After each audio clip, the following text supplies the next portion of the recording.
जय श्री कृष्ण। राधे राधे। भगतजनों, आज हम सब श्रीमद् भगवत गीता के 7वें अध्याय का महात्म्य सुनेंगे। सर्वप्रथम भगवान का सुमरण करते हुए सब बोलिए, ओम श्री राधा कृष्णाभ्याम नमो नमः। श्री लक्ष्मी नारायण भगवान की जय। भगवान शंकर माता पार्वती की जय। आइए अब कथा सुनते हैं।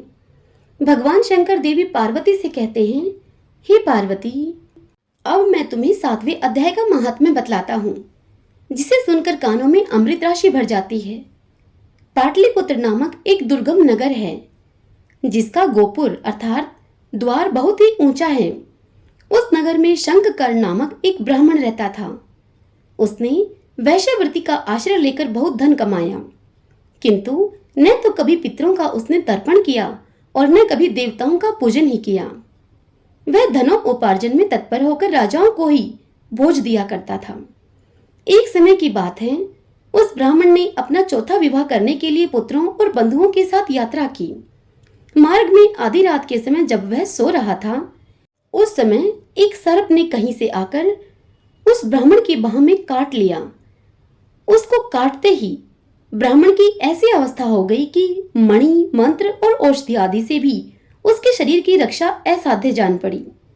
तत्पश्चात कुछ ही क्षणों में उसके प्राण पखेरु उड़ गए। फिर बहुत समय के बाद वह प्रेत सर्प योनि में उत्पन्न हुआ। उसका चित्त धन की वासना में बंधा था।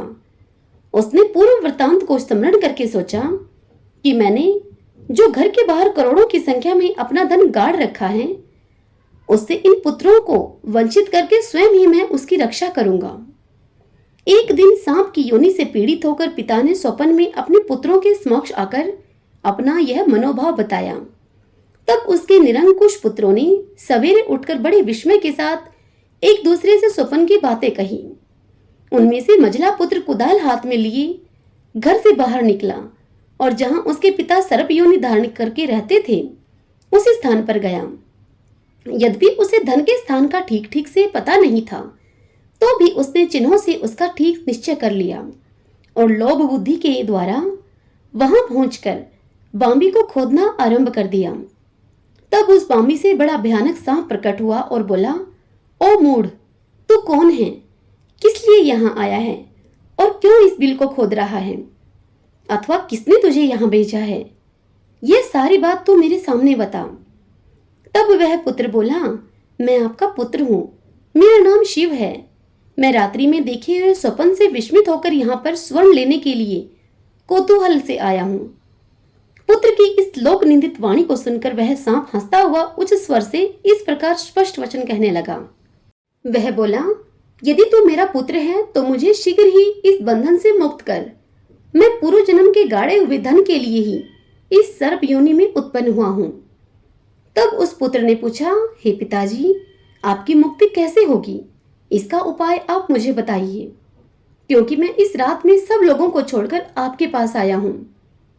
तब उस पिता ने कहा, हे बेटा, गीता के अमृत में 7वें अध्याय को छोड़कर मुझे मुक्त करने में तीर्थ, दान, तप और यज्ञ भी सर्वथा समर्थ नहीं है। केवल गीता का 7वां अध्याय ही प्राणियों के जरा मृत्यु आदि दुख को दूर करने वाला है। हे पुत्र, मेरे श्राद्ध के दिन 7वें अध्याय का पाठ करने वाले ब्राह्मण को श्रद्धा पूर्वक भोजन कराओ, इससे निस्संदेह मेरी मुक्ति हो जाएगी। हे वत्स, अपनी शक्ति के अनुसार पूर्ण श्रद्धा के साथ वेद विद्या में प्रवीण अन्य ब्राह्मणों को भी भोजन कराना। सर्प योनि में पड़े हुए पिता के ऐसे वचनों को सुनकर सभी पुत्रों ने उसकी आज्ञा के अनुसार तथा उससे भी अधिक किया। तब शंखकर्ण ने अपने सर्प शरीर को त्याग कर दिव्य देह को धारण किया और सारा धन पुत्रों के अधीन कर दिया। पिता ने करोड़ों की संख्या में जो धन बांटकर दिया था, उससे वे सदाचारी पुत्र बहुत प्रसन्न हुए।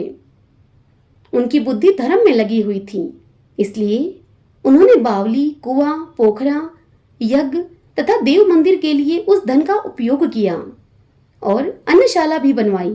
तत्पश्चात 7वें अध्याय का सदा जप करते हुए उन्होंने मोक्ष को प्राप्त किया। हे पार्वती, यह तुम्हें 7वें अध्याय का महात्म्य बताया गया है, जिसके श्रवण मात्र से मानव सब पातकों से मुक्त हो जाता है। हरि ओम तत्सत। ओम श्री राधा कृष्णाभ्याम नमो नमः। श्री लक्ष्मी नारायण भगवान की जय।